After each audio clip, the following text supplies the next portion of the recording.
All right. Just recapping the win over UVA.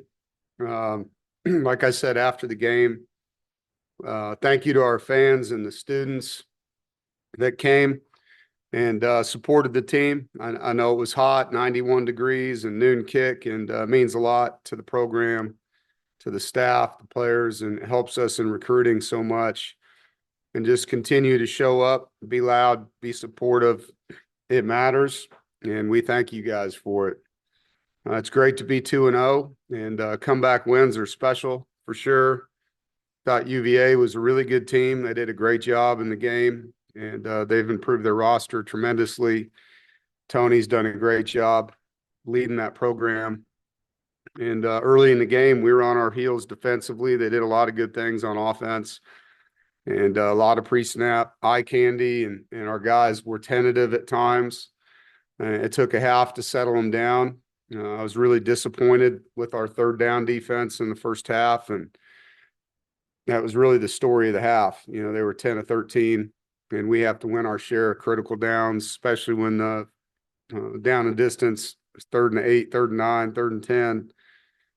Our offense did a great job matching scores with them early, and then special teams for them tilted that first half with a big punt return. And I love how poised the guys were. We went in at halftime, and the players were great. Coaches made really good corrections and adjustments, and the players understood what we needed to do to get that game back on our side, playing our style of football. Scoring on the first possession obviously got it to a one-possession game, and a defensive stop and then another offensive score got us the lead. And holding them to 7 points in the second half was a big thing there on defense, and they were able to get yards but not points. And a huge flip in that third quarter, winning that quarter 21-7. Offensively, to play a game, 0 turnovers, 0 penalties, 0 sacks. The offensively really played good football. And winning starts with not beating yourself. And the week prior, that was a big area for us. We had drive-killing penalties multiple times in our first game. So an area that we wanted to improve and did. And we averaged over 7 yards on first down, which makes play calling a lot different for a coordinator and allowed Kurt to be in a rhythm.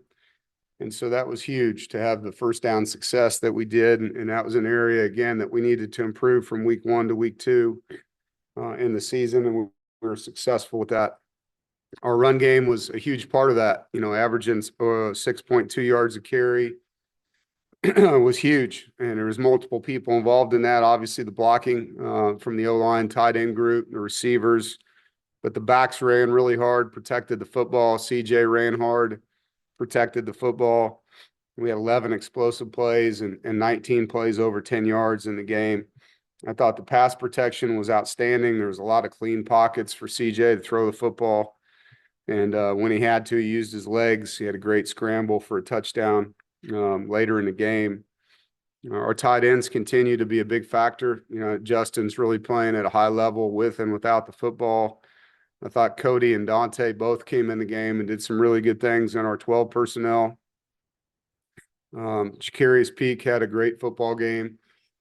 It was a good defensive front for UVA, and Teague played really hard. I thought Jalen Grant played better than he did in week 1. He was our player of the game, one of our players of the game, and led our offensive line in pancakes with 6.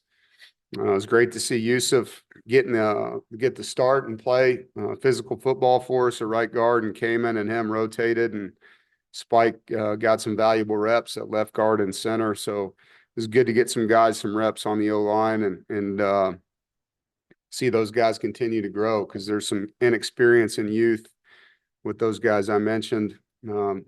Hollywood's really a playmaker for us and gets in there, and obviously the untouched runs, there's great blocking, but then the stuff he's doing to get extra yards, making guys miss, running through contact, catching the football, had a great catch, on a low throw that he turned into an explosive play. And Duke, same thing. He gets in the game and just creates yards for us. There's one protection that we could clean up in that room. I thought the receivers caught the football well, did a really good job of getting yards after the catch, averaged over 5 yards after the catch. And on the perimeter, they were really good. We had a lot of plays that got out on the edges, and those guys did a great job blocking and, keeping their hands inside, playing hard. I love that we were 100% on our fourth down attempts, and obviously you can see there's a lot of trust in Will Wilson. Things we got to get better at, third and long, obviously an area that's hard offensively, and we've got to be able to make that a conversion or get it to a fourth and manageable where we can go for it. The biggest disappointment really in the game offensively was at the end. We had a chance to end the game with the ball and didn't get that last first down and had to punt the ball back to them. So, you get in that situation and you go for it with the thought that you're going to get it and not give them the ball back. We did make them use their timeouts, but one more first down and we're kneeling on it and the game's over. Defensively, like I mentioned, the first half was not good football. And it's really two halves when you look at how we played. Gave up 2 explosive runs on short yardage where we both times had an unblocked defender at the point of attack that didn't make the tackle. And so, we got to tackle better. We got to be in our gaps. We got to leverage the football and we got to be disruptive, which we were really, really good in the first game. And so, UVA deserves some of that credit. And obviously we have to get better. And I thought in the second half, we did a lot better job. Guys were where they were supposed to be. They got off of blocks. They knocked back the line of scrimmage at times. We tackled the ball carrier better. And we stopped them on third down. We gave our offense the ball back and we're able to bend but not break and then stop people in the red zone. The red zone defense has been outstanding. And, they got down there 4 times. They scored a touchdown, made a field goal, missed a field goal, and then we got the interception. We stopped them on fourth down there. So they are bowing up and showing, mental toughness and stamina. But obviously, I'd like to not get down there as much, get some more stops on third down out in the field. And that's an area that we've got to work hard on this week. The special teams, outside of our punt team, I thought it was a really good day. Nooncaster a couple times outkicked his coverage and our coverage has to be able to get down there and make plays. We knew their returner was a dynamic guy. We were worried about him.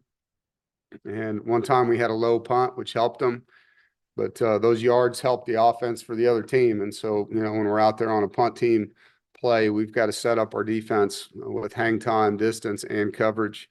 It's an area we got to get better at. It's great to see Kanoa bounce back and, he didn't have any field goals, but all 4 of his extra points, he was in rhythm, kicked the ball well. So I was excited to see that.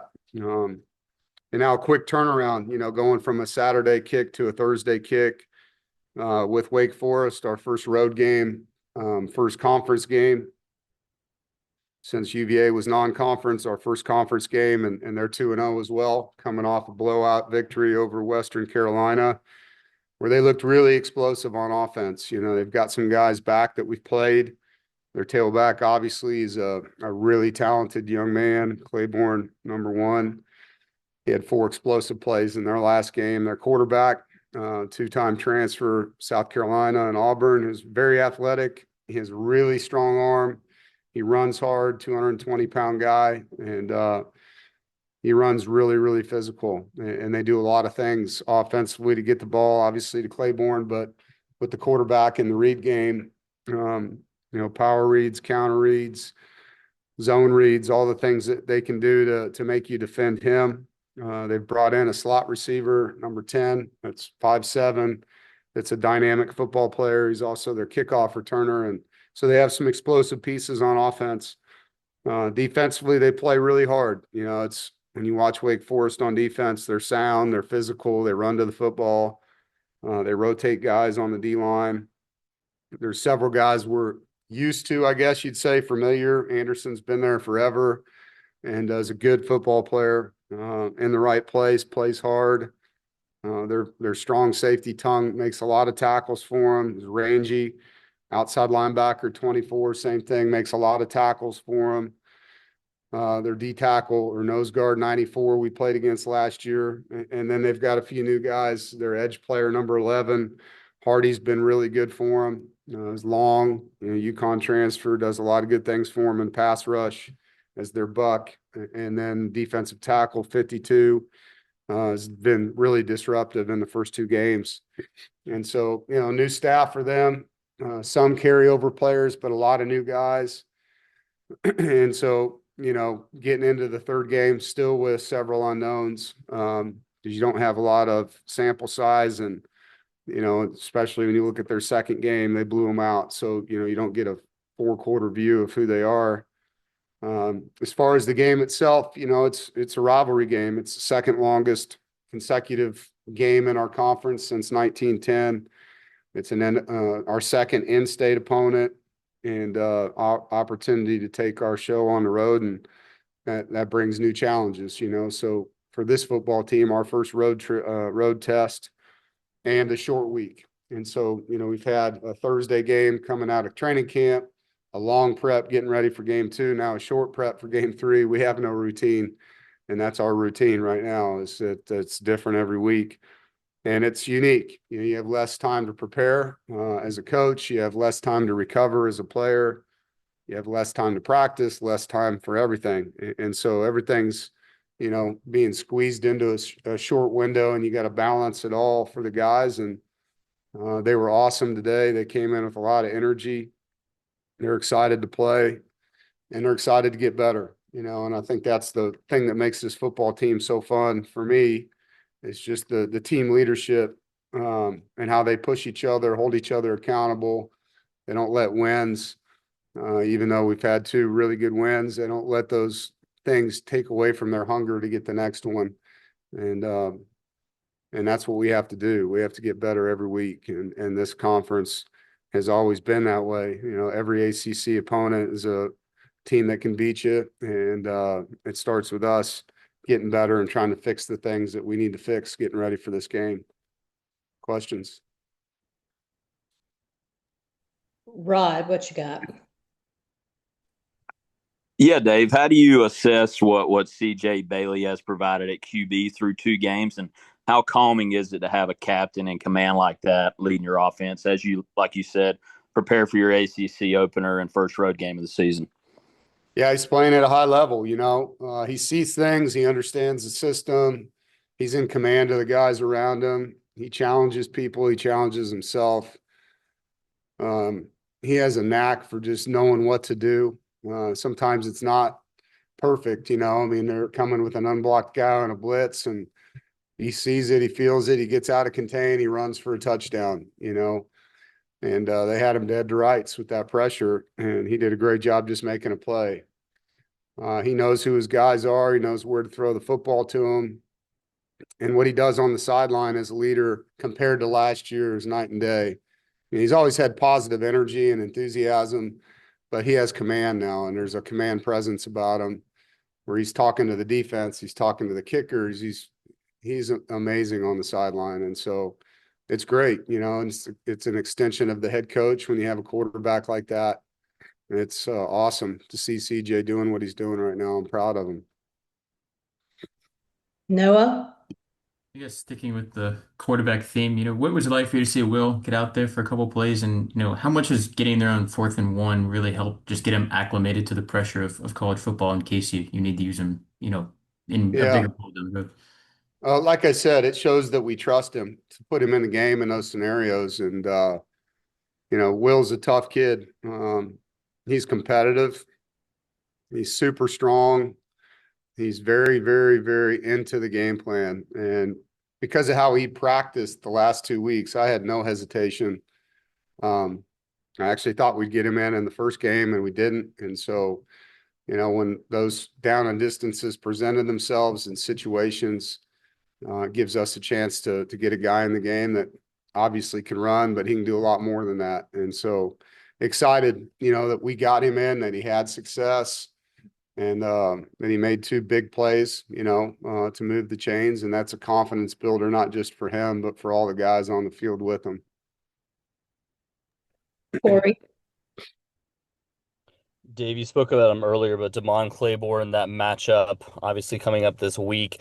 You look at what this team did from a run stopping standpoint this past weekend. What needs to improve to limit what he does from an effectiveness standpoint in a short week? He's a great player, and he's got speed, he's got vision, he can break tackles, he can make you miss. He's patient. And so, when you're defending a great running back, it takes everybody. It's gap accountability, it's beating blocks, it's leveraging the football, and then it's gang tackling. And so, everything needs to improve, and we had guys in position to make plays on some of the plays that Virginia made, and they made them and we didn't. And so different than what you saw in the ECU game, we were knocking people down. I mean, it was bang, bang tackles. And so the guys got to get back to squeezing and wrapping and getting guys on the ground. That's how you stop the run. And, every offensive run play is going to have most people blocked. Guys got to beat blocks. Block destruction is a big part of run defense. And, setting good edges, being disciplined on the edge so that the ball's cupped, and making sure those guys inside are fighting to get off blocks and make tackles. Rob? Yeah, Dave, seems like so many years talking about Wake Forest, we would ask mesh point questions and things like that. Now this is a new regime there. How much of what they do offensively resembles before? How much of it is drastically different? Yeah, it's nothing like it was. So, I mean, it's, a more traditional college football offense. You don't have the slow mesh anymore with the RPOs. And what's the biggest difference besides that is the fact that they've got a really, really fast athletic quarterback, and not that they haven't had guys that can run, but not like this guy. And if you misfit a run or he takes off on a scramble, he can score. And so you've got to be really disciplined in everything that we do to make sure we've got him hemmed up in the pocket. James? Yeah, Dave, the decision to go for 4th and 1 from the 28-yard line there in the fourth quarter, what went into that decision for you? There's multiple things. One, I thought we'd get it. I trusted the way that we were blocking and running the football and moving their D-line around. Second thing was I knew if we did get it, we were 1 first down away from the game being over. There was enough time on the clock where if we didn't get it and they scored, because I had all my timeouts, that we'd be in a position to get the ball back and score again. And also their punt returner, had been hurting us throughout the game. And so I really didn't want to kick the ball to that kid. So there was a lot of variables, but it starts with, can you get it done? And I felt like we would, the way we were blocking them and the way we were running the football. Thanks, Dave. Andrea? Hey, Dave, I was just wondering the biggest difference in the run blocking and the running against Virginia that you saw from week 1 to week 2. Yeah, well, the guys did a better job of not allowing penetration. There was more movement and displacement up front. There was a lot of clean holes for Hollywood, several of them. We had some explosive runs at quarterback, which, obviously adds to the tally.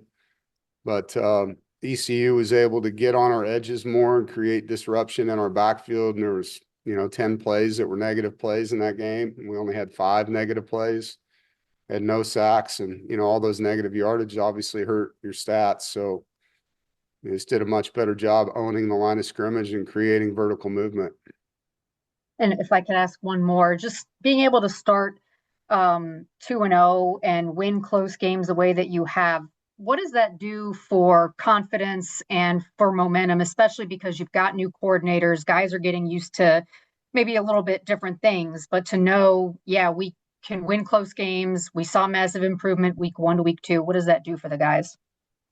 Yeah, it builds confidence for sure. And you talk about playing till the end, and we've had 2 good football games where we had to finish to win, and we did that in both cases. And so it definitely ratchets up guys' belief that they can win any game, and it doesn't matter the situation that we're in. And that's a big thing because, we've been tested twice, and some of the teams we've played or going to play haven't been. They've been in blowout wins and things like that. And the competitive nature of both of our football games, I think, has really prepared us for what's coming on our schedule. And so as coaches, we've been able to see guys in high pressure situations have to make plays and make them. Jesse?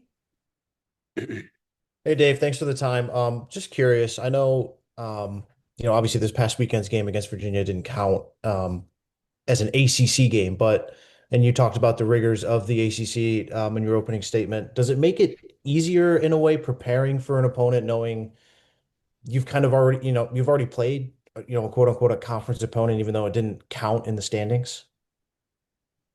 I don't know if it's because it was a conference opponent. It helps you to play competitive games when you're getting ready to play conference games. And so to have a Power Four win under our belt going into conference play helps for sure, because that team has a lot of good players on it. And so we played against some really good players. And, you compare us to other teams that maybe haven't had that test yet. I think we know a lot about our team right now, a lot more than we would have if we would have played, some lower level competition. And so I like the fact that we've been tested and we've seen what our guys can do.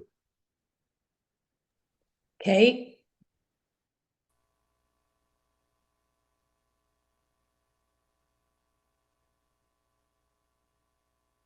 You're muted.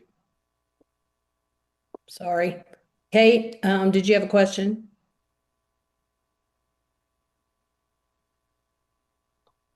JC? You were able to compete against Dave Clawson off and on since what, 2011 or something?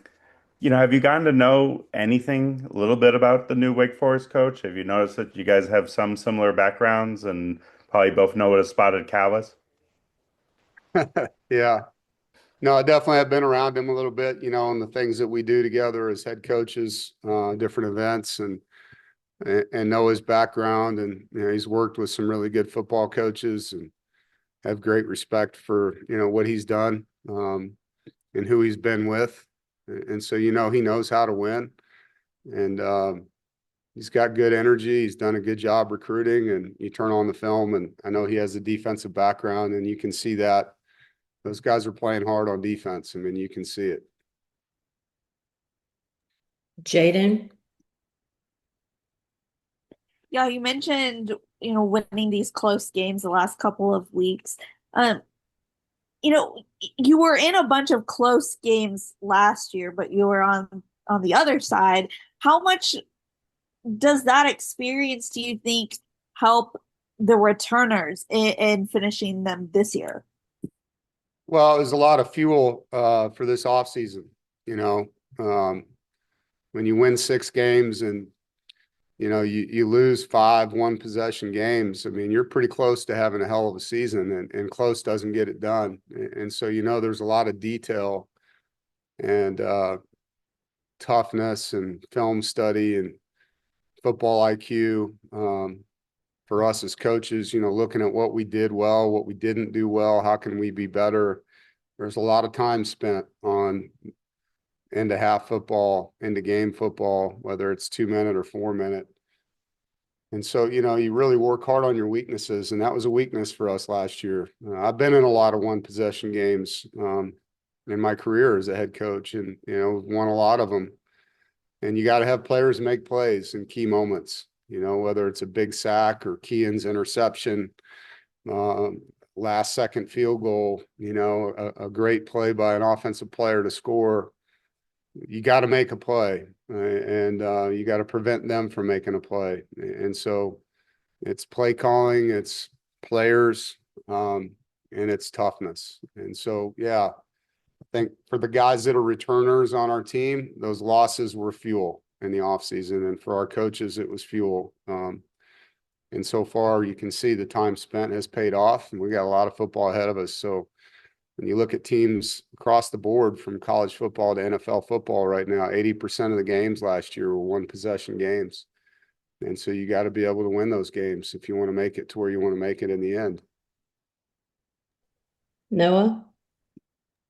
Hey Dave, earlier you'd mentioned, having the luxury of being able to rotate guys at right guard especially. What have you kind of learned about those three with Kaman, Yusuf, and Spike as you've been able to get all of them experience so far? Yeah, I think they all have really good things that they do, and they're all different. And, Cayman, very athletic, um, can move his feet, he's a good basketball player in high school. You can see that. And he's obviously young still when it comes to college game experience. And so learning how to play with the pad level he wants to have day in and day out. Yusuf, really strong. He's one of our stronger guys. He can move people. Extremely, extremely good at disrupting, on double teams and trapping guys and different things like that. He did a really good job in the game in pass protection. That was one area we wanted to see live and how that would work. And I thought he did a great job. Spike is a very talented young guy. I mean, he can play left guard, right guard, and center, and he's done that now in 2 games. He's played in 3 spots. And so he's getting valuable experience for us. And we know he's our center of the future in our program, and is going to keep getting reps and playing and playing. As you know, it's a long season, and there's times on your own line where guys can't play. And so to have him ready and get those other 2 guys better as we go, and Val Erickson's another guy that, now that he's back and he's healthy, that we hope that we can get in the mix as well. Because, the hardest thing up front is you want chemistry, and a lot of times you'll see O-lines never sub, and for us, that's been how it's been most of the time. And then when a guy gets injured and a new piece comes in, that chemistry is broken in some ways, and because there's not reps in games. And so we're just trying to put ourselves in a position where if we do have to replace somebody due to injury, there's been chemistry, there's been game experience, and those guys are ready for that moment. And just a quick follow-up, what goes into figuring out dividing up who gets what snaps in a game when you're rotating like that? We have a plan based on practice, and how they've performed all week. We talk about it as a staff the day before the game, just where we're at and what they expect. Hey, this guy's going to go every 2, rotate every 2, or we're going to rotate him after the 3rd series or the 4th series. But then sometimes in a game, the guy gets hot. He's just playing really good. That's the advantage of the iPads, because you get on the sideline, you're seeing every rep as a coach. And if a guy's playing really, really well, you're not going to take him out, and so you have the advantage of really seeing what's going on, not just watching the game like you do on the sideline, but getting to study it on the iPad. So there's always a pre-plan, and then there's an in-game potential to change that rotation. If the guy's struggling, the other guy gets to play more. If the guy's playing really well, the other guy may get to play less. All right, we'll take 2 more. Rob? Yeah, Dave, the schedule, obviously with Virginia, you've mentioned it already a little bit. Do you like this way of playing a P4 earlier and then getting right into the conference slate in the 3rd game of the season? Or do you prefer the conventional way back in the day where you would play 4 non-conference, then the conference game would be the 5th? And also, how are your kids handling the Thursday, Saturday, Thursday? You haven't had a regimented schedule really going into this season so far. I don't really get a pick how the schedule plays out. Like we do get a schedule on non-conference part of it, with the exception of Notre Dame. And so I try not to put too much into that. It's, when they tell me when we're playing, who we're playing, then we sit down and put it together. And, things that I don't control, I don't really spend a lot of time thinking about. I do like having Power 4 games early in the schedule, though. I do. I think that helps you as a coach know where your guys are at, especially if you had a weak non-conference schedule. I mean, I would be worried going into conference play if that was the case. As far as the Thursday, Saturday, Thursday, I think the guys have been handling it well. I love opening the season on Thursday. I talked about that already. Gives you a little more time for your 2nd game and gives you a little recovery opportunity. I'm not a big fan of the short week game. I like playing on Thursday nights, coming out of a bye week. I love it because you get a lot of exposure on TV for your program. I think that's awesome. There's not a lot of games on, but the Saturday to Thursday turnaround, I don't think you'll find a coach in the country that thinks that's great. It's not. It's really hard on your team. It's hard on your coaches.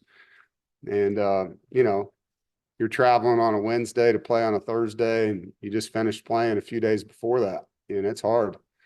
So, you're not going to find a lot of people that think that's good, but the exposure you get on Thursday night is It's really good. And James. Yeah, Dave, it looks like you added Texas Tech transfer Joseph Adederay to the depth chart. What could he potentially add for you guys this year? Joseph was a really good player at Tech, and then he had an injury. And so we've just been trying to get him back. He got injured last year at Tech in training camp, and so missed the season. But he's a very athletic kid. He's tough. He can run. Today was the first day I've seen him practice, so it's kind of hard for me to give you a whole lot on him. I mean, all I'm going off is the film I watched on him when we recruited him. But I'm excited he's healthy and he's back in the mix, and time will tell. But we hope to get him in game shape, and we'll see if he plays this week or not based on how he practices these next few days. All right, everybody. Thank you. Thanks, Thank Coach. you, guys.